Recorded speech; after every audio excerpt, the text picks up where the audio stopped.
Hi, this is Steve Finn from Dr. Finn's Games, and I'm here to teach you how to play Detectorists.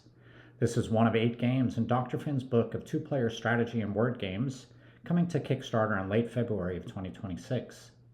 Like each game in the book, this game consists of just one sheet of paper. All you need is 1 or 2 pencils, and no other components are required. Each game can be played in the book, or you can cut out the sheet to play it. For those so inclined, you can also laminate each sheet for endless replayability. With this book, I wanted to give you quick, interesting, and portable 2-player gaming experiences that you can basically play anywhere, on a plane, in a cafe, or at home. The goal of Detectorists is to score the most points by deploying Detectorists to compete for control of beach areas to find coins, rings, and watches. To set up, players sit across from each other. One player uses squares, the other uses circles, as indicated by the shapes on their side of the game sheet. Each player secretly chooses one of the 6 scoring conditions labeled A through F. To do so, each player cuts and folds the corner on their side of the sheet, writes their scoring condition in the box on the back side of the sheet, and then folds the corner back down. Do not let your opponent see your scoring condition. Your scoring condition determines how you will score at game end. For example, if you choose B, you will score 2 points per watch and 1 point per coin that you collect during the game. The game lasts 10 rounds. Each round has 2 steps. First, the surveyor of the round draws a surveyor line. Second, both players deploy Detectorists. In the first round, the square player begins as the first surveyor.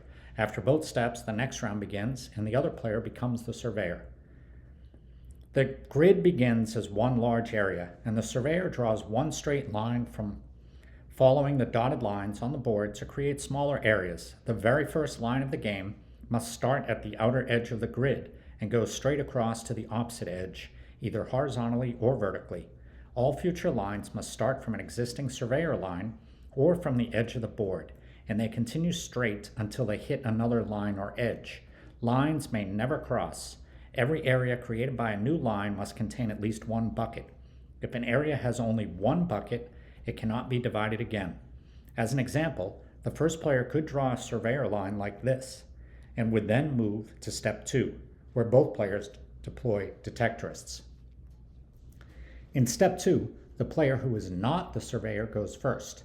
That player deploys 2 Detectorists by drawing their shape, circle or square, around a pair of Detectorists in a single space. Then the player who is the surveyor deploys 1 Detectorist by drawing their shape around a single Detectorist in one of the spaces. In this example, the surveyor is the square player and the non-surveyor is the circle player.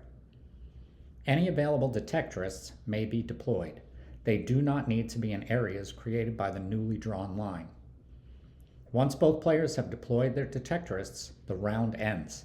The player who is not the surveyor becomes the surveyor for the next round, and after 10 rounds, the board will be divided into 11 areas, each with exactly 1 bucket. After the 10th round, the game ends and scoring begins. Both players reveal their secret scoring condition. Areas are scored one at a time, starting with the area containing bucket number 1. For each area, first, you count how many Detectorists each player has in that area. The player with the most Detectorists wins control of the area. The winner scores points for each item in that area that matches their scoring condition. Depending upon the condition, items are worth either 1 or 2 points. The other player may still score points if they were collecting the remaining unclaimed 3rd item in that area. If both players chose the same scoring condition or have the same 2 items in their scoring condition, only the area winner scores. If both players have the same number of Detectorists in that area, neither player wins control. In that case, each player may only score items that are unique to their scoring condition. All points scored in an area are recorded in the bucket corresponding to that area number. Let's look at a couple examples. In Area 1, the square player is alone and has scoring condition B. The area has 1 watch and 1 coin, so the square player scores 3 points. The circle player does not score. In Area 3, the circle player has more Detectorists, so wins the area. With scoring condition A, you score for coins and rings. There are 2 coins and 1 ring, so the circle player scores 5 points. The square player collects the remaining 3 watches, scoring 6 points.